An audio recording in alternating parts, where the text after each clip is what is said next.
Sud Radio, les clés d'une vie, Jacques Pessis. Sud Radio, les clés d'une vie, celle de mon invité. Les auditeurs de Sud Radio connaissent parfaitement la voix de l'enfant de la balle que vous êtes. Vous êtes entré dans notre petite famille sans pour autant vous éloigner de la grande, à laquelle est lié un nom légendaire pour les passionnés de rugby. Bonjour Philippe Spanghero. Bonjour Jacques. Alors on vous retrouve en général le week-end sur Sud Radio avec le rugby, mais là dans les clés d'une vie, si je vous accueille, c'est que vous sortez un livre chez Alizio au nom du clan qu'on va évoquer, un clan Spanghero qu'on va évoquer puisque le principe des clés d'une vie, c'est d'évoquer votre parcours à travers des dates clés. Et la première que j'ai trouvée, c'est le 19 janvier 1966 à la télévision dans cette émission Une histoire de famille.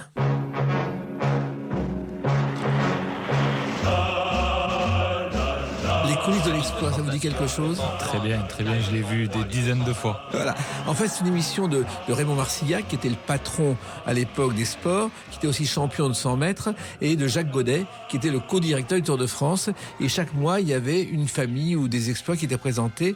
Et ce jour-là, il y a un reportage consacré à la famille Spanghero, avec les 4 frères, Walter, Laurent, Jean-Marie et Claude, qui sont rugbyman, et qui est tourné dans la ferme de Bram. C'est ça, exactement. Alors, je sais pas si, je veux pas dire de bêtises, je crois que c'est la voix de Roger Coudert. Exactement. Voilà, donc parce que l'histoire de ma famille est quand même assez indissociable de la voix de Roger Coudert. Complètement. On y reviendra. Et donc, je me souviens très bien de ce reportage. Alors, il y a mon père aussi, Guy, et son petit frère Gilbert, le dernier, qui apparaissent sur ce reportage. Et c'est assez émouvant pour moi parce que je le revois souvent. C'est des images de Lina aujourd'hui parce que ça me permet de revoir un peu mon grand-père parce que j'ai beaucoup de souvenirs de ma grand-mère que j'ai perdue en 2007. Mais j'avais 1 an quand mon grand-père est décédé, donc j'en ai beaucoup entendu parler, mais j'ai peu d'images, et c'est une des seules images que j'ai de lui en vidéo. Alors, c'est tourné dans la ferme de Bram. Bram, c'est une commune de 3000 habitants entre Carcassonne, je crois, et Castelnaudary. C'est ça. Et il y a un centre de sapeurs-pompiers qui a été créé en 1868 et qui est mis à l'honneur dans le film Les Hommes du Feu de Pierre Jolivet, tourné en 2017. Alors, j'étais sûr que j'allais apprendre beaucoup de choses sur ma famille et sur l'histoire de notre région en faisant cette émission, mais je savais pas ça, non. Voilà. Alors, il se trouve que le reportage, il y a une chose étonnante, c'est Walter qui sort des vaches et c'est commenté comme un match de rugby, Philippe Spanghero. Oui, mais encore une fois, j'ai très bien cette image en tête, et puis la voix de Roger Coudert, qui a en partie contribué à mystifier Walter, parce qu'il avait beaucoup d'affection pour Walter et pour notre famille, et donc en effet c'est vrai qu'il y avait un rapport à la ferme et à la terre qui était très particulier, et mon grand-père avait dit à Walter quand il a commencé à bien jouer au rugby, d'ailleurs il y a une anecdote que je vous raconterai peut-être tout à l'heure, que quoi qu'il arrivait, même si il jouait avec l'équipe de France, etc., le dimanche, il fallait que le lundi il soit au champ, et il s'y est tenu une grande partie de sa carrière. Voilà. Il se trouve aussi qu'on voit votre grand-père ramasser le foin, et en expliquant que Walter a été baptisé ainsi parce que c'est une famille d'origine autrichienne. Exactement. En fait, du côté paternel, mon grand-père, ses ancêtres, mais assez proches de lui, avait traversé la frontière autrichienne pour arriver en Italie. Il se dit que le nom d'origine c'était Spanger, et qu'on a rajouté un mot quand ils ont franchi la frontière pour italianiser tout ça. Mais c'est vrai qu'on se sent quand même vraiment italien. D'abord, il y a une place qui a été inaugurée au nom de mon grand-père dans le village dont il était originaire, qui s'appelle Tricesimo, dans le nord de l'Italie, dans la province du Frioul. Et donc, on a un rapport à l'Italie qui est quand même assez particulier, que nous a inculqué ma grand-mère surtout, que j'ai plus connu pendant notre enfance. Voilà. Votre grand-père qui s'appelait Fernand en France et qui s'appelait Dante Ferruccio en Italie. C'est ça. Et aussi un détour par la Normandie, je crois. Oui, au départ pour mon grand-père, c'est ça ? Oui, bien sûr. En fait, alors mon grand-père et ma grand-mère ont eu le même parcours dans le sens où ils ont fui chacun avec leur famille l'Italie au début de la montée du fascisme au début des années 30, et mon grand-père d'abord avec son frère et son père sont arrivés aux alentours de Rouen. Ils ont participé justement à la réfection, je crois, de la cathédrale de Rouen, et mon grand-père a eu une maladie, la maladie du ciment, la gale du ciment. J'ai entendu ça dans les histoires de famille, et donc il a fallu trouver une façon de gagner gagné sa vie différente. Et donc, c'est dans le sud, à Bram, qu'ils ont atterri et que mon grand-père a rencontré ma grand-mère, qui était, elle, arrivée à côté, à Mirepoix. Il se trouve qu'il y a aussi un autre lieu important dans la généalogie des Spanghero, c'est Peyrat-sur-l'Hers, où sont nés deux de vos frères. De mes oncles, ouais, c'est ça, c'est Laurent et Walter. Exactement. Et les points communs qu'on voit dans ce film, c'est la carrure des Spanghero et les grandes mains, des paluches, on peut même tenir un ballon de rugby. Oui, alors ça, c'est la légende, mais la légende, c'est quand même largement vérifié avec les frères qui se sont succédés. C'est une grande famille, donc 6 frères et 2 sœurs. Une des sœurs est décédée, une de mes tantes, Maryse. Donc ils sont plus que 7 aujourd'hui. Mais oui, la caractéristique quand même principale, et ça il le tenait plus, enfin on le tient plus de ma grand-mère finalement que de mon grand-père. Ma grand-mère était quand même assez charpentée. Et d'ailleurs le rugby elle aimait bien, enfin elle aimait pas au début, ça lui faisait peur. Oui, ça lui faisait peur, et puis c'est devenu après tellement important, ça a pris tellement de place dans notre famille que finalement assez vite tout a tourné autour du rugby, puisque il y a quand même beaucoup d'écart entre les frères, entre l'aîné Laurent et Gilbert le dernier, plus de 20 ans d'écart. Donc c'est une vie, une génération de rugby, et c'est vrai que ce que je dis dans ce livre aussi, dans l'introduction, c'est que le rugby, c'est l'élément clé de l'élévation sociale de ma famille. Et c'est assez intéressant de voir qu'à cette époque-là, il y a beaucoup d'immigration italienne qui est arrivée dans le sud de la France et qui a réussi à créer du lien social grâce au rugby. Oui, parce qu'au départ, votre famille est sans le sou, et le dessert, c'est quelquefois une pomme pour deux.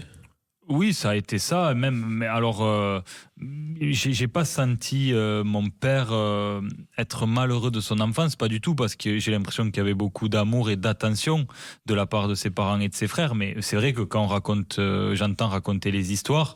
Mon père et son petit frère Gilbert, en cadeau de Noël, ils ont récupéré, repeint les vélos de tous leurs frères, les vêtements de leurs frères. Donc, ils ont vécu chichement pendant une bonne partie de leur enfance, et ça amène un rapport aujourd'hui au travail et à la valeur des choses. J'ai toujours eu la reconnaissance de ça dans toute ma famille, malgré les réussites professionnelles, de jamais avoir oublié d'où ils venaient. Et puis à l'école Villeneuve-le-Comtal, où ils ont appris à lire, à écrire et le français. Oui, ils ont, enfin surtout les premiers, oui. Puisque les aînés, puisqu'ensuite pour les plus jeunes, notamment mon père et mon oncle Gilbert, la famille était déjà quand même très intégrée à ce moment-là. La guerre était passée par là, on était vraiment en période d'après-guerre, et donc ma famille s'était déjà installée. Et Villeneuve-le-Comtal, c'est là La Comtal. Ouais. C'est là que Clément Ader, le premier à avoir fait voler un avion, a décollé et a fait son premier vol en planeur. Je savais pas non plus, c'est incroyable. C'est fou, hein. Alors, il se trouve que le père a beaucoup d'influence sur les enfants, et ce qui est étonnant dans les images, c'est que le père dit un mot et tout le monde se tait, alors que ce sont des colosses. Oui, ça a toujours été comme ça. C'était vraiment le schéma de la famille italienne avec le patriarche. Il se dit dans ma famille que seul Claude, un des frères qui a eu une très belle carrière aussi avec Walter en équipe de France, avait une relation un peu particulière à mon grand-père, à son père, et pouvait se permettre quelques fantaisies. Mais les autres n'ont jamais trop osé remettre en question l'autorité parentale. En revanche, je crois que Walter, lui, un jour à l'école à Saint-Joseph à Limoux, un professeur a voulu lui donner un coup de pied, il l'a évité, et le professeur s'est fracassé la fille contre un banc. Oui, c'est vrai. Faut le faire, ça, quand même. C'est une des histoires qui sont restées dans la famille. Mais surtout, votre grand-père a inculqué à ses enfants le fait que le rugby, c'était bien, mais il fallait respecter les règles et pas de coups de pied inutiles. Oui, mais c'était l'époque d'un rugby très violent. Et c'est vrai que mon père m'a souvent dit ça. Il était très heureux de voir que mon frère aîné et moi, on joue au rugby dans ce nouveau rugby où il y avait beaucoup moins de risques pour l'intégrité physique. Donc c'était un jeu très violent. Mes oncles avaient beaucoup de force et pouvaient vraiment avoir des arguments dans ce type de rugby-là. Mais il y a toujours eu beaucoup de respect de l'adversaire, d'intégrité. Et ça, mon grand-père était très à cheval là-dessus. Voilà. Il se trouve aussi qu'il a débuté dans une ville bien connue, une ville que Charles Trenet a chantée. Narbonne, mon ami, d'où c'est les premiers jours, ce soir fait l'endormi à l'ombre de Et ses Walter tours. Spanghero ne s'est pas endormi à Narbonne, c'était le point de départ d'une carrière exceptionnelle. Oui, c'est vraiment c'est une histoire dans le sport qui est quand même assez exceptionnelle parce qu'il faut se rappeler quand même, j'en reparlais il y a quelques jours à l'antenne puisqu'on rendait hommage à Roland Bertrand, un ancien illustre de l'équipe de France de la génération de mon oncle disparu et qui avait quasiment le même nombre de sélections que mon oncle. Et je disais qu'il fallait se rendre compte qu'à l'époque, il y avait beaucoup moins de matchs. Donc quand on avait 50, 60 sélections en équipe de France, ça montrait une longévité exceptionnelle. Et ça a été le cas de Walter, qui a connu l'équipe de France pendant presque 10 ans, avec beaucoup de succès, avec des faits marquants, notamment la victoire dans le premier Grand Chelem en 68, avec une génération exceptionnelle. Et donc tout ça est parti de Narbonne, où très vite ses frères l'ont rejoint. Et ils ont fini à 4 frères ensemble. J'en ai reparlé avec mon père hier soir au téléphone et ils ont passé 2 saisons à jouer à 4 frères ensemble, si bien que les médias de l'époque avaient pour la blague renommé le club Racing Club Narbonnais en Racing Club Spanghero. Exactement. Et j'ai retrouvé beaucoup de photos qui sont quand même incroyables. On voit les 4 frères ensemble sur un pack de 8 joueurs, c'est fou. Alors, le premier match de rugby à la télé, je l'ai retrouvé. Il date du 12 mars 1962. On va en parler dans quelques instants sur Sud Radio avec Philippe Spanghero. Sud Radio, les clés d'une vie. Jacques Pessis. Sud Radio, les clés d'une vie. Mon invité est Philippe Spanghero. Non, ce n'est pas le rugby le week-end, ce sont les clés d'une vie. Mais vous sortez un livre au nom du clan chez Alizio, dont on va parler tout à l'heure. Un livre vraiment familial dans tous les sens du terme. On a évoqué les débuts de la famille Spanghero.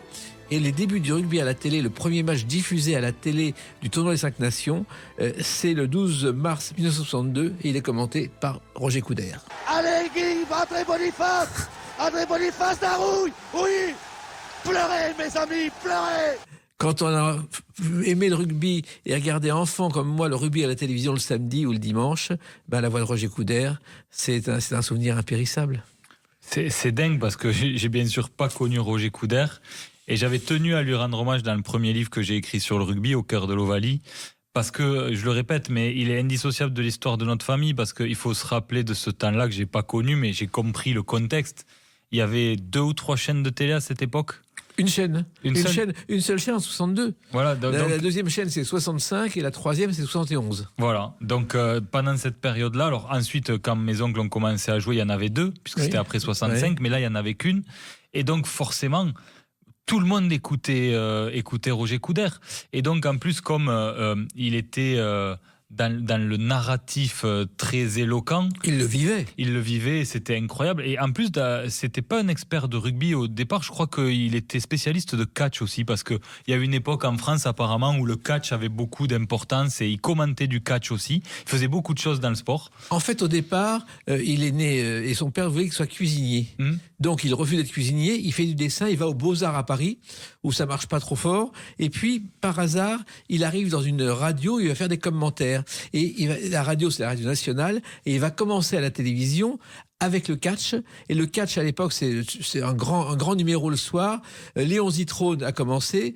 Il y a eu ensuite d'autres journalistes. Et puis, il est arrivé et il vivait ces matchs de catch comme le rugby. Il prenait même des catcheurs dans la salle qui venaient lui casser la figure. Enfin, c'était un grand numéro et ça a marché. Et il a fait aussi La tête et les jambes, et Télématch, qui a été le premier jeu de télévision en France créé par Pierre Bellemare en 54 à la télévision. En fait, ils avaient créé un jeu de loi. Ce jeu de loi ne marchait pas parce que ça a duré 3 heures et on a demandé à Bellemare de créer une émission et il a engagé Jean-Paul Rouland et Roger Coudert. Et c'est comme ça que ça a commencé. Je savais que j'allais apprendre beaucoup de choses et j'en suis ravi. Donc, il avait beaucoup de cordes à son arc, Roger Coudert, mais c'est vrai que il admirait. Il aimait foncièrement les joueurs de l'équipe de France qui commentaient, il les admirait, mais je sais qu'il avait un rapport particulier à Walter et que comme tous les week-ends, en plus, dans son lyrisme, il comptait les exploits de Walter de façon très très marquée. Ben, dans la tête des gens, il y a un rapport qui s'est créé à Walter et moi je suis halluciné du nombre de gens que je croise, qui étaient tout petits, mais qui me disent j'ai des souvenirs de flash, de moments en famille devant les matchs de l'équipe de France où Roger Coudert parlait des Spanghero comme de monstres sacrés, quoi. Ah ben, moi, dans mon enfance, j'ai des souvenirs des samedis après-midi où il fallait se taire à la maison parce que mon père regardait le rugby et il y avait les Spanghero. Le nom était forcément associé à chaque match. Oui, mais c'est vrai que ce qui est drôle et ce qui a changé beaucoup dans l'époque, c'est que j'ai l'impression que c'était vrai partout en France. Il n'y avait pas d'affection particulière avec le rugby au quotidien, mais il y avait un rapport à l'équipe de France et à Roger Coudert aux commentaires qui était très marqué partout sur le territoire. Après, ça s'est perdu puisqu'il y a eu la multiplication des chaînes et puis le rugby a eu du mal à prendre dans certains territoires. Mais cette époque-là, j'ai l'impression que partout en France, il y avait un rapport très particulier aux sorties de l'équipe de France. Mais le rugby a été lancé en France à la télévision, alors qu'il y avait 1 million de postes, par Roger Coudert. Les Français l'ont découvert de cette façon. D'ailleurs, il parlait du rugby et pas du rugby. Oui. Il jouait avec la connotation du Sud-Ouest. Exactement. Et ça a tellement bien marché qu'il est devenu le 16e homme de l'équipe de France. Oui. Allez les petits, le fameux Allez les petits, mais c'est vrai que ça aura... Je ne sais pas si on mesure à quel point Roger Coudert a servi notre sport pendant une durée aussi longue, dans sa capacité qu'il a eue à le faire aimer aux gens.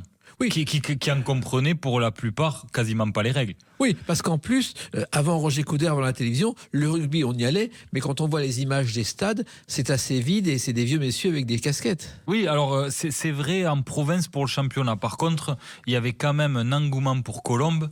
Moi, j'ai toujours été impressionné. Là, il y a quelques jours, on a reçu justement dans notre autre émission radio chez Sud Radio le producteur du documentaire sur Pierre Albaladejo. Et j'ai vu quelques extraits d'images. On a des matchs des années 50 et les matchs de l'équipe de France sont toujours pleins à craquer à Colombe. Il y a eu un rapport au match à Colombe qui était très particulier. En province, c'était beaucoup plus clairsemé. Familial aussi. Et familial. Et c'est vrai que tout ça demandait de l'effort, parce que quand on voit les images de Spanghero qui se battent, qui luttent, je crois qu'il a été cassé de tous les côtés, Walter Spanghero. Oui, alors dans les images aussi qui restent de la famille, il y en a certaines qui sont un peu mythiques, et notamment un reportage qui date de la fin des années 70, je crois. Walter venait de quitter Narbonne pour finir à Toulouse. De mémoire, c'est à cette période-là. Et donc, il y a un journaliste qui a Walter à côté d'un squelette. Et ils font ensemble le tour du squelette pour voir partout où Walter s'est cassé quelque chose. Et dans les mystères qui entourent Walter, il y a un mystère médical sur sa capacité à récupérer rapidement de blessures. C'est ça, c'est extraordinaire, on n'a jamais su. Oui, il récupérait d'une fracture en 10 jours... Il jouait des matchs avec des côtes cassées. Voilà, il avait un rapport à la douleur et à la récupération post-blessure qui était particulier. Vous qui jouez au rugby et qui avez fait du rugby, est-ce que c'est un cas unique, Philippe Spanghero ? Je sais pas, non, je dirais pas unique parce que y a quelques joueurs comme ça que j'ai en tête, mais c'est vrai que j'ai l'impression que Walter, alors j'ai du mal à expliquer complètement pourquoi. Je me l'explique par 2 ou 3 faits comme ça. La période Roger Coudert, le fait que ça a été un des premiers à faire des apparitions dans des films à l'époque, la une de Paris Match, c'était pas courant dans le monde du sport, pas du tout. Et un fait peut-être qui a permis de placer Walter un peu différemment d'autres très grands joueurs de rugby, c'était peut-être sa relation à Pompidou, le moment où Pompidou demande à ce qu'on le rappelle en équipe de France, enfin impose quelque part de façon détournée à Ferras, le président, de reprendre Walter qui avait été mis de côté pour des problèmes commerciaux. Donc voilà, il y a tout ça qui a contribué, au-delà du fait que c'était un très grand joueur, bien sûr, mais ça l'a placé un peu différemment dans l'échiquier des grands joueurs de cette époque-là. Oui, et je crois que son idole, c'était le général de Gaulle, et qu'un des grands jours de sa vie, Walter Spanghero, ça a été le jour où l'équipe de France a été reçue à l'Élysée par de Gaulle après le Grand Chelem. C'est ça. Et c'était un moment et de Gaulle, lui, n'était pas du tout contre le rugby, il connaissait bien, ça s'est très bien passé. Ben j'ai entendu parler de cette anecdote-là, mais je crois que Pompidou était son Premier ministre à ce moment-là. Oui. Et c'est plutôt la relation à Pompidou qui est restée dans l'imaginaire familial. Mais de Gaulle aimait le sport. Un jour, il y a le Tour de France qui passe par Colombey et les Églises. Et à 200 km de Colombey, le directeur apprend que de Gaulle est dans la foule, au milieu de la foule. Donc, ils vont s'arrêter à Colombey avec le général, mais au milieu, ce qu'on ne peut pas imaginer aujourd'hui, au milieu de la foule, serrant les mains à tout le monde et le tour interrompu pendant une demi-heure. C'est dingue. Alors, ce qui est extraordinaire, c'est que le premier match télévisé, qui est donc commenté par Roger Coudert, c'est un match international de rugby junior à Bergerac qui oppose l'équipe de Galles à la France internationale Galles. Eh bien, déjà, Walter est blessé au poignet ce jour-là. Ah, je savais pas. Voilà. Je ne sais pas du tout cette histoire. Donc, en équipe de France junior, là, à ce moment-là. Puisqu'on est en 62, c'est ça ? 62. Ah, je savais pas. Voilà, et Coudert explique qu'il est blessé au poignet, déjà. Alors, il se trouve que tout ça vous a marqué à vie, mais surtout, dans tout ce monde-là, il y a une ferveur, une bonne humeur qui n'existe dans aucun sport. Alors, la ferveur, je sais pas, je pense que chacun peut la trouver dans son univers. Moi, vraiment, ce que je dis tout le temps, dès que j'en ai l'occasion, c'est que le rugby a quelque chose de très particulier. Je dis pas que c'est mieux ou moins bien que les autres sports, mais ça le rend différent. C'est son rapport au collectif. Parce que par rapport aux autres sports collectifs, il a une particularité, c'est que c'est un sport de combat. Il y a un rapport à son intégrité physique qui est très particulier. Donc ça amène une vérité des relations. Où on sait que dans le sport collectif, grosso modo, chacun a une importance dans la performance de l'équipe. Mais au rugby, tout ça est décuplé parce qu'il y a un rapport à la confiance qu'on se doit entre coéquipiers qui n'existe pas ailleurs. Parce qu'il faut accepter de se faire mal physiquement pour un autre. Voilà, il y a quand même des phases de jeu dans le rugby qui, si on pousse un peu le trait d'un point de vue philosophique, amène des vraies questions. Le rôle du soutien. Par exemple, celui qui a fait la passe devient le premier soutien de son coéquipier. Ça amène une attention à l'autre. On ne se débarrasse pas du ballon. Et ce qui se passe après qu'on l'ait donné nous concerne. Donc, il y a un rapport à son coéquipier qui est toujours très particulier. Il y a un rapport à la transmission, ce qu'on appelle la transmission, c'est très joli d'ailleurs, c'est la passe. La façon de faire la passe à son coéquipier, d'accompagner avec les bras le ballon. Enfin, il y a plein de choses qui paraissent peut-être naïves quand j'en parle comme ça, mais qui, moi, m'ont beaucoup marqué, en fait, dans la croyance que j'ai nourrie du fait que on a toute la vie besoin les uns des autres. Voilà. En tout cas, on va pas se débarrasser de vous parce que vous renvoyez la balle aussi très bien au micro et on va se retrouver avec une autre date importante dans votre parcours, le 1er novembre 2008. À tout de suite sur Sud Radio avec Philippe Spanghero. Sud Radio, les clés d'une vie, Jacques Pessis. Sud Radio, les clés d'une vie, mon invité Philippe Spanghero. Nous parlerons tout à l'heure de Au nom du clan, entre héritage, transmission et loyauté, comment écrire son histoire, chez Alizio. Et votre histoire, eh bien, elle a un tournant le 1er novembre 2008. D'après ce que j'ai retrouvé dans les registres du commerce, c'est le jour où naît Team One Group, la dénomination organisation de foires, salons professionnels et congrès, un salarié au départ, vous. Oui, c'est le moment, le switch en fait, parce que moi j'ai commencé à jouer au rugby à 6 ans, je suis passé par toutes les filières jeunes, les sélections, etc. Et puis j'ai été espoir à Toulouse, donc espoir c'est l'antichambre, c'est la deuxième équipe, avec une génération exceptionnelle, avec un staff aussi exceptionnel, puisque j'avais comme entraîneur Didier Lacroix, qui est aujourd'hui le président du Stade Toulousain, Émile Ntamak, qui avait été d'abord un immense joueur et puis ensuite qui est devenu un grand entraîneur à Bordeaux, en équipe de France, etc. Et Christophe Guiter, donc c'était un super trio. Et après ça, j'ai voulu aller tenter l'aventure narbonnaise. Voilà, j'ai pas trouvé ma place sportivement, j'étais un peu barré aussi. Et puis après, j'ai fait une dernière année à Carcassonne. Et j'ai compris quand même à ce moment-là que je me projetterais pas loin dans le rugby. J'aurais pu être professionnel, mais pas au niveau auquel j'aspirais. Et donc, j'ai décidé de partir dans l'entrepreneuriat. J'avais ça en moi depuis toujours parce que j'ai vu ma famille entreprendre beaucoup. Et donc, c'est une aventure, encore une fois, collective où j'ai embarqué 2 amis avec moi, Vincent Clerc et Grégory Lambollet, qui étaient 2 joueurs connus du Stade Toulousain à cette époque-là et de l'équipe de France. Et donc, on est partis là-dedans tous les 3. Voilà. Alors, résumé les épisodes précédents. D'abord, si vous êtes dans l'entreprise au départ, c'est parce qu'il y a quand même Guy qui est aussi présent dans les matchs avec Roger Coudert. Et Guy vous a pratiquement poussé sur le terrain, votre père. Alors, il m'a pas, je l'ai pas perçu comme ça. Il a été d'abord un éducateur. J'ai le souvenir des premiers entraînements où c'était lui qui jouait le rôle d'entraîneur à Castelnaudary. Et je me souviens de la première fois où il m'a exclu du terrain. Ça a été une grosse scène. C'était sur le terrain de Bram lors d'un plateau. Moi, je jouais avec Castelnaudary. Et en fait, j'avais pas accepté qu'un adversaire marque un essai. Donc j'avais très mal réagi, m'avait exclu et empêché de jouer les autres matchs. Donc ça, j'ai ça en tête. Pourtant, j'étais tout petit. Mais non, je me suis pas senti poussé. En fait, c'est ce que je raconte dans le livre aussi, parce que tout ça, c'est étrange. En fait, on ne sait pas très bien à quel moment on se forge des croyances comme ça sur le rapport justement à ce que nos parents attendent de nous. J'ai l'impression que mon père a plutôt bien géré ça. J'ai pas ressenti de pression particulière. À une époque, il a été dur parce qu'il l'était partout, c'est-à-dire exigeant. À l'école, il était exigeant.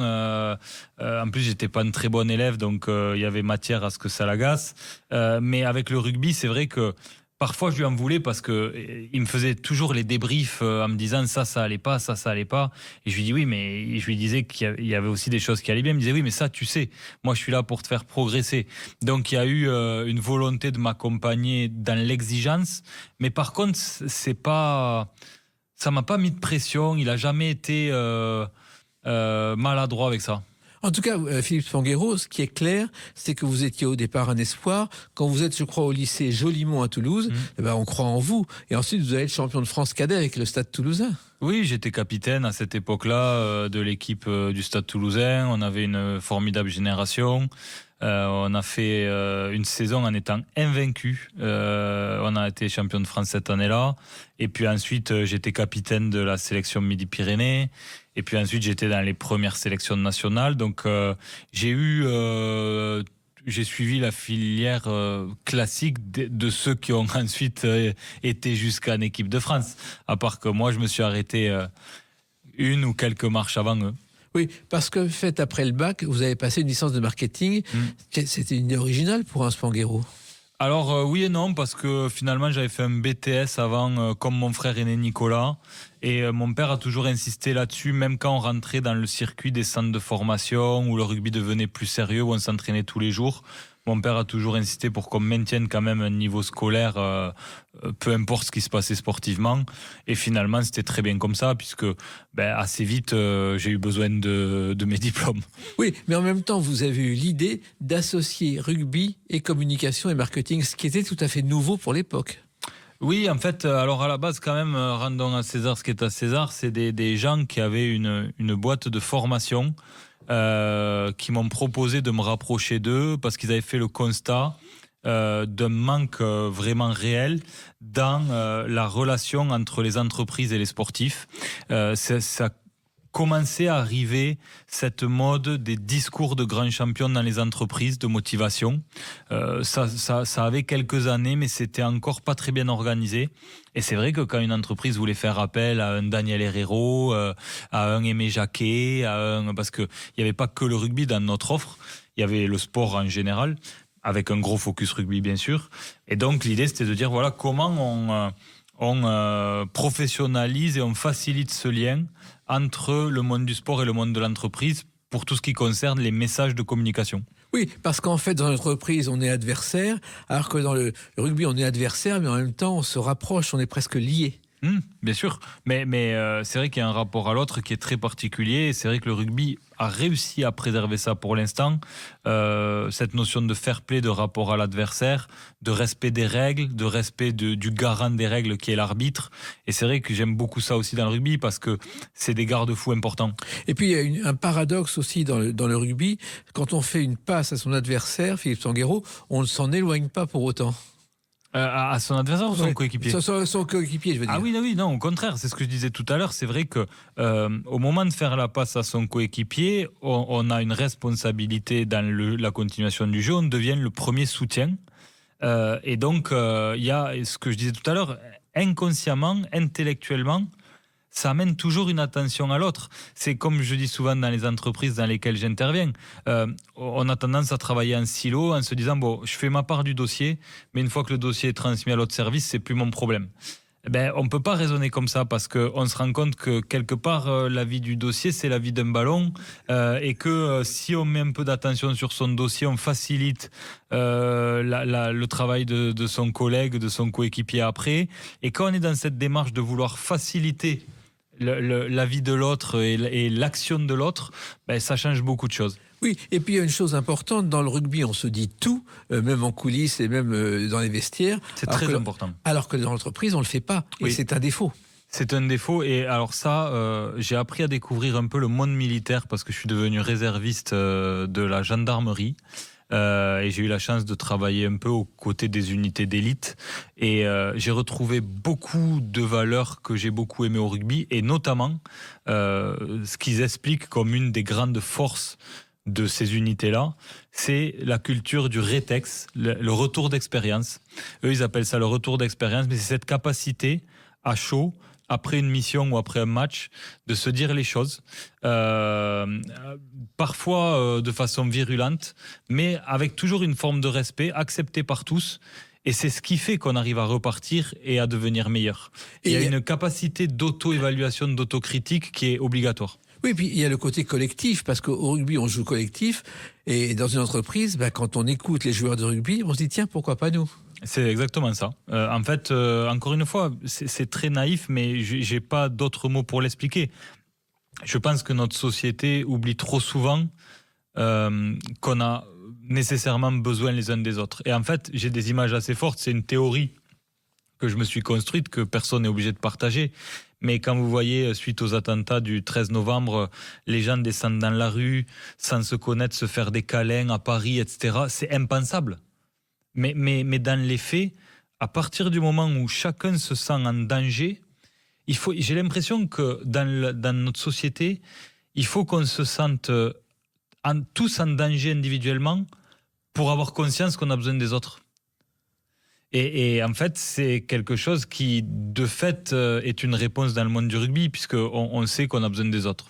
Et votre expérience, justement, les entreprises, face à tous ces employés, est-ce que vous sentez que le rugby apporte quelque chose ? Oui, parce que je crois qu'il y a la vérité. Alors, je me suis beaucoup trompé. On est en 2025, j'ai monté ma première activité en 2008. J'ai embauché beaucoup de gens, je me suis séparé de beaucoup de gens, puisque après Timoine, il y a eu pas mal d'autres aventures professionnelles, en parallèle et puis en remplacement. Mais en fait, ma plus grande réussite, je pense, c'est qu'en 17 ans, j'ai pas eu un seul prud'homme, pas eu un seul litige. Ça s'est mal terminé avec personne. À des moments, ça a été tendu, mais je crois beaucoup à ça, à la vérité, qui des fois est pas facile à entendre, mais moi j'ai dû savoir l'écouter aussi, l'affronter, parce que des gens qui ont travaillé avec moi m'ont dit des choses qui m'ont pas plu, mais ça fait partie du jeu, et je crois beaucoup à ça. Et ça, en effet, c'est ce dont vous parliez tout à l'heure, c'est cette vérité des relations, d'un vestiaire quelque part, mais ça entraîne une relation de confiance, à partir du moment où on crée les conditions de pouvoir se dire des choses avec une certaine forme mais qui font pas toujours plaisir, je crois que ça aide à résoudre beaucoup de problèmes. Et puis le collectif, ça passe aussi à la fin du match, par la troisième mi-temps. Ça, c'est une tradition. Vous savez d'où elle vient, cette tradition ? Non. Eh bien, c'est l'Angleterre. Il y avait des rendez-vous entre des gens bien pensants, de bonne compagnie. Il n'y avait pas d'arbitre à l'époque. Donc on se disait, après le match, en buvant un verre, ce qu'on devait se dire. Okay. Et c'était la troisième mi-temps, mais là, il n'y avait pas encore de beuverie comme aujourd'hui. Alors comme aujourd'hui, on en Ou est comme quand hier, même... comme hier. Comme hier, ça c'est sûr. Aujourd'hui, on en est quand même un peu revenu. Il y a vraiment cette culture de la troisième mi-temps, mais parce qu'elle est importante aussi dans la construction et le renforcement des relations humaines, dans cette capacité qu'on a à se parler. En fait, moi, il m'est arrivé de jouer avec des gens pendant des années et de me rendre compte que je connaissais pas leur histoire. Et au détour d'une troisième mi-temps et d'un verre, t'apprends des histoires de vie que tu soupçonnais pas. Mais c'est ces moments-là qui créent ça. Moi, j'ai jamais été adepte de l'excès de façon générale et dans les troisièmes mi-temps. Mais en effet, ça faisait partie de ce que j'aimais aussi dans le rugby. Donc aujourd'hui, on en est quand même un peu revenu parce qu'il y a des enjeux d'image. On a été malheureusement pas épargné ces dernières années avec les affaires. Donc je pense que tous les acteurs ont pris conscience de l'enjeu, de la mesure qu'il fallait avoir dans les troisièmes mi-temps. Mais ça reste indissociable de notre sport et de son état d'esprit. Voilà. L'une des troisième mi-temps les plus mémorables, c'est au Royal Monceau, un palace parisien. Après un match, les joueurs arrivent et il y a au bar Michel Polnareff qui habite là depuis des mois pour préparer un album. Et il se met au piano, il l'oblige à se mettre au piano. Et Michel Polnareff a donné un concert de 20 chansons avec les joueurs qui chantaient totalement faux à côté de lui. J'ai entendu parler de cette histoire, mais des troisièmes mi-temps mémorables, on m'en a raconté. Alors il y en a une pas très glorieuse, mais où mes oncles avec mon grand-père ont fini en garde à vue au Pays de Galles après un match de l'équipe de France là-bas. Il y a eu des troisièmes mi-temps assez surréalistes, notamment autour de mon oncle Claude qui était quand même un docteur S troisième mi-temps, notamment chez Castel, Oui. parce qu'il était très très ami avec le fondateur de Castel, Jean Castel. Oui. Castel. Et ils avaient une bande ensemble, je crois, avec Carlos, Tiki Olgado, Jacques Martin. Donc voilà, j'ai entendu parler Claude Nougaro aussi, oui, régulièrement. Oui. J'ai entendu parler d'anecdotes de troisième mi-temps assez incroyables. D'ailleurs, pour mes 12 ans, c'était le dernier match au Parc des Princes, France-Pays de Galles. Et je m'en souviendrai toute ma vie parce que je suis allé à ce match avec mon père et mon oncle Claude et mon frère Nicolas qui avait joué la veille à Colombes avec l'équipe de France des moins de 21 ans. Et puis, donc, on est arrivé sans place. Moi, j'étais très stressé. Claude me disait, t'inquiète pas. Donc, on est arrivé au Parc des Princes sans place, escorté par tout le monde. On s'est retrouvé dans un petit salon. Jacques Chirac est passé par là, a sauté dans les bras de mon oncle. Je me demandais où j'étais. J'arrivais de Castelnaudary, ça me paraissait complètement surréaliste. Et puis, le soir, mon oncle dit à mon père, bon, on va chez Castel. Et mon père lui dit, je peux pas. Il y a le petit. Il dit, mais le petit, il vient chez Castel. Et donc, j'ai été à 12 ans, pour mes 12 ans chez Castel, et j'ai fait ma première soirée avec mon oncle Claude à 12 ans là-bas. Bon, maintenant, on va se contenter de voir vos paroles à travers la date du 4 septembre 2025. À tout de suite sur Sud Radio avec Philippe Spanghero. Sud Radio, les clés d'une vie, Jacques Pessis. Sud Radio, les clés d'une vie, mon invité Philippe Spanghero, que vous retrouvez tous les week-ends sur Sud Radio pour parler rugby. Et là, on parle de votre livre qui est sorti le 4 septembre 2025 au nom du clan. Et ce titre n'a pas été choisi par hasard parce que c'est vraiment l'idée de base de votre livre. Oui, en fait, ce projet... il est venu il m'est tombé dessus après une interview sur l'équipe où on m'interrogeait sur la filiation dans le rugby, parce qu'il y a beaucoup de joueurs aujourd'hui qui sont des fils d'eux, de très bons joueurs, Lebel, Rouma, Ntamak, j'en passe. Et j'ai été très surpris des réactions que j'ai eues à cet article. Des gens qui spontanément m'ont raconté leurs histoires de famille, leur rapport à leurs parents, sans aucun lien avec le rugby ou le sport. Hein. Et puis je me suis rendu compte de l'importance de cette question, de ces liens qui se créent. Et donc j'ai voulu appeler ça au nom du clan, parce qu'en fait je me suis intéressé à l'étymologie des mots famille et clan, et j'ai vu que d'un point de vue étymologique, le mot famille avait beaucoup évolué dans le temps, dans sa définition, alors que le mot clan, qui est un mot du Moyen-Âge d'origine écossaise, n'a jamais changé de définition. Et en fait pour moi ce mot il est très rattaché à cette force de la loyauté et de la fidélité que les membres se doivent. Donc, vous avez choisi d'interviewer différentes personnes. Il a fallu d'abord les déterminer. Qui choisir et pour quelles raisons? Alors, au fil du chemin, il y en avait qui pour moi étaient des éléments de base du livre parce que j'avais entendu leur discours qui m'avait vraiment marqué et je voulais à tout prix les avoir.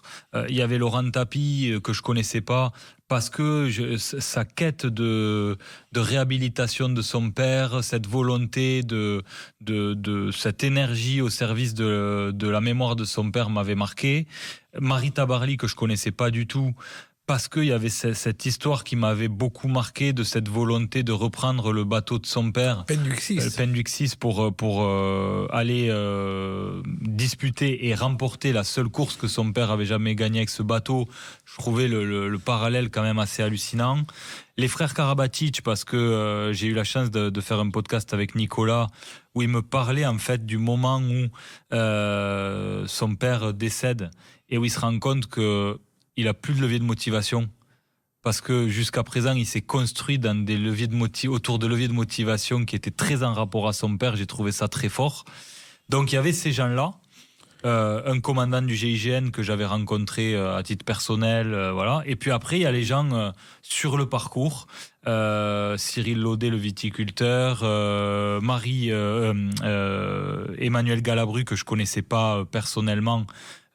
Et qu'on m'a présenté, et puis après d'autres personnes que je connaissais aussi, en effet, voilà, Alexandra Fechner, Ariane Daguin. Alors, il se trouve que vous les avez rencontrés, ils vous ont reçus, et dans ce livre, vous racontez non seulement le parcours du descendant, mais aussi le parcours du père de la personne que vous interviewez. C'est très important pour moi, parce qu'en fait, ce que je voulais faire à travers ce livre, on m'a souvent posé la question de savoir pourquoi j'avais raconté que de jolies histoires. Parce que souvent, il y a des drames dans Les Fils d'eux ou des choses qui se passent mal. Et en fait, je réponds que ces questions de la loyauté familiale, on peut toutes les aborder par des histoires qui se finissent bien. Oui. Alors, j'avais pas envie de les raconter autrement. Mais c'était très important de rendre hommage aussi aux gens, aux personnes qui sont à l'origine de la force de cette loyauté. Oui, la loyauté et le travail, parce que moi je suis très frappé dans votre livre par l'histoire d'Ariane Daguin, qui est partie aux États-Unis pour faire une entreprise, ça n'a pas marché, elle a tout dépensé et ça a marché pour faire D'Artagnan, et c'est un pour tous, tous pour un, et même pas 10% pour l'impresario. C'est ça, non mais Ariane Daguin d'abord, elle est partie pas pour créer son entreprise, elle est partie pour échapper au poids de son père et à cette filiation, parce que son père venait d'être doublement étoilé, le plus jeune double chef étoilé de l'époque en France, et donc elle est partie pour devenir journaliste et faire Columbia, mais très vite financièrement elle s'en est pas sortie, par fierté elle n'a pas osé se retourner vers ses parents, et puis elle a découvert en faisant des petits boulots un filon pour aller travailler la volaille d'une certaine façon. Avec un partenaire, elle a trouvé $15,000, elle a créé cette aventure entrepreneuriale, et là c'est clairement le rêve américain, parce que elle est partie sans rien, et elle a revendu son groupe un peu plus de $100 millions il y a quelques années, en ayant construit un marketing extrêmement efficace. Donc c'est une très belle histoire. Oui, et ça vous permet de raconter aussi en filigrane la Gascogne qui n'a pas de rapport finalement avec l'histoire de D'Artagnan. Oui, en effet, c'est vrai. Mais donc je raconte bien sûr l'origine de la famille Daguin qui est en Gascogne et à Auch plus précisément. Mais à travers toutes ces histoires, j'ai beaucoup aimé ça parce que j'ai pu raconter aussi le cinéma des années 70 et puis la deuxième vie professionnelle de De Funès grâce au père d'Alexandra Fechner. Alors justement, Christian Fechner est un homme extraordinaire, vous le racontez. Moi, je l'ai bien connu. Et c'était un producteur au départ. Je ne sais pas si vous le savez, mais il a réalisé et produit cette chanson. Ma mère m'a dit Antoine, fais-toi couper les cheveux. Je lui ai dit ma mère. En fait, c'est lui qui découvre Antoine. Oui. Il est directeur artistique chez Vogue. Et c'est lui qui un jour voit arriver Antoine en disant j'ai fait une chanson en écoutant la radio à 7h ce matin. Il manque une chanson pour l'album, on va la mettre. Et c'était le premier album d'Antoine, c'était Les Élucubrations. Et il avait un assistant qui était Alain Boublil, qui est devenu l'auteur du livret des Misérables. Et tous ces gens-là ont travaillé au départ, et Fechner était dans la chanson avant de découvrir le cinéma. Avant, il a aussi repris l'Alcazar, je ne sais pas si vous le savez. Oui. Quand Jean-Marie Rivière a quitté l'Alcazar, c'est Fechner qui l'a sauvé. Ensuite, il a repris un théâtre pour relancer le Grognol qui n'a pas marché. Et le cinéma, ça a été effectivement le retour de Funès après sa crise cardiaque. Oui, alors de l'histoire de Christian Fechner, moi ce que je retiens, c'est qu'en fait, il comprend assez vite que Antoine ne sera peut-être pas quelqu'un qui va durer, et donc il mise sur ces musiciens qui sont les charlots. Exactement. Et donc il les amène au cinéma. Oui, c'était les problèmes au départ. Ils ont fait une chanson pour rire sur les charlots. Il a cassé le yo-yo en bois du Japon et ça a marché. Et le cinéma des charlots est mythique. Le cinéma des charlots est mythique. Donc la vie de Christian Fechner, c'est un film. Quand il part aux États-Unis pour tenter de séduire Raquel Welch et qu'il rentre avec Raquel Welch en France, enfin il y a des histoires autour de Christian Fechner qui sont incroyables. Et j'aime beaucoup Alexandra, sa fille. D'abord parce qu'elle a beaucoup de talent, qu'elle réussit aujourd'hui dans cet univers qui est un univers compliqué. En faisant des films très différents de son père. En faisant des films très différents de son père, en étant reparti de zéro quelque part. Parce que les gens de l'extérieur diront toujours que c'était la fille de Christian Fechner. Mais la réalité, c'est que ce qu'elle a, elle le doit qu'à elle-même. Quasiment, à part la compétence certainement que lui a amené son père et puis un regard sur ce monde-là qui a dû lui servir, mais ça a été difficile pour elle et je le raconte dans le livre. Mais donc voilà, il y a ça, il y a un peu l'histoire de France et des batailles napoléoniennes autour du commandant du GIGN qui a une histoire de famille très particulière. Et donc j'ai pris beaucoup de plaisir aussi à aller explorer un bout comme ça, des micro-bouts de notre histoire récente ou un peu moins récente, en parlant des parents des protagonistes. Alors, il y a Emmanuelle Galabru aussi, qui est une fille naturelle hors mariage de Galabru. Alors, il faut savoir que Galabru, à l'époque, vivait avec Claude, qui était la nièce de Micheline Dax. Oui, Claude était venant. Qui était la nièce de cette comédienne Micheline Dax, qui avait démarré dans Les Branquignoles. Et donc, Galabru, je rencontrais à chaque fois, et on disait, mais tu te rends compte, est marié. Ma femme me fait les poches, elle me fait suivre par Borniche, l'inspecteur, et dès qu'il avait un peu d'argent sur un tournage, il s'arrangeait pour le donner à un autre comédien pour que sa femme ne tombe pas dessus. Et je me souviens d'un jour où je ramène Galabru chez lui, tout joyeux, tout drôle, il descend de la voiture, et je vois un vieux monsieur avec son petit sac, rentrant chez lui, voûté, parce qu'il allait rejoindre sa femme. Et c'est vrai qu'Emmanuel n'a pas connu ce père-là avant de travailler avec lui. Non, elle a pas connu ce père-là, puisque visiblement, d'après ce qu'elle m'en décrit, mais sa mère était vraiment l'amour de la vie de son père, oui. Claude Thévenon, et donc elle a vu un père épanoui aux côtés de sa mère, et d'ailleurs elle les a énormément admirés tous les deux. Et c'est peut-être la seule de tous les portraits qui met quasiment sur un pied d'égalité le rapport à sa mère du rapport à son père. Parce que c'est vrai que c'est très focus sur les relations enfant-père, parce que c'était des grosses réussites professionnelles ou des gens qui avaient un charisme particulier, parce que pour Gérard Bertrand, par exemple, son père n'avait pas réussi professionnellement comme lui, mais il y avait un rapport au père qui était particulier.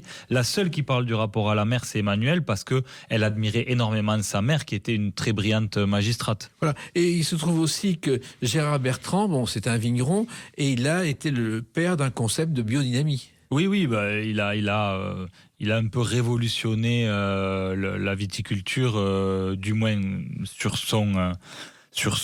sa zone dans les Corbières et puis ailleurs.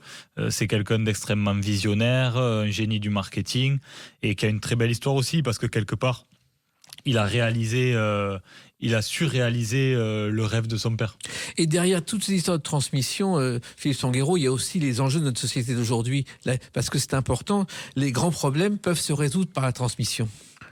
Alors, au fil du livre, je me rendais pas compte d'à quel point ces questions d'héritage, de transmission familiale, elles rejoignaient les problèmes de notre époque. Il y a une psychologue qui s'appelle Sylvie Tenenbaum qui fait la postface et qui explique comment ça se construit, les loyautés familiales dans les relations parents-enfants.